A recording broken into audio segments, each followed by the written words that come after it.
Apakah hukum angkat takbiratul ihram secara bisu? Tidak sah. Dengar baik-baik orang bangun katung. Katanya sahabat, Nabi bila berdiri nak semayang, Nabi akan kata Allahu Akbar. Hadis yang lain, aku dengar Nabi kata Allahu Akbar. Makna ulama-ulama sepakat Allahu Akbar ini wajib berbunyi, kerana dia rukun kauli. Rukun ni kalau kita tinggal tak sah semayang.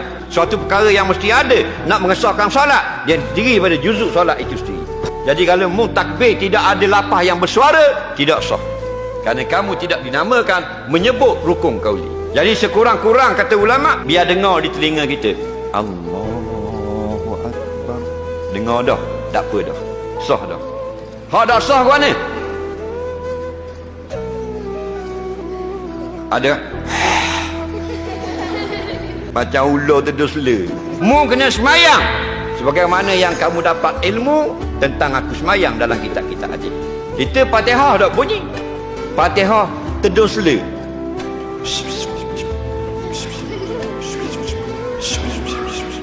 Fatihah korok pun gitu. Tak sah semayang, melainkan kena baca Fatihah. Bacaan itu dilontarkan huruf hijaiyah daripada mulut keluar, menghasilkan bunyi yang didengar pada telinga. Itu maksudnya. Apa pula semayang lagu tu?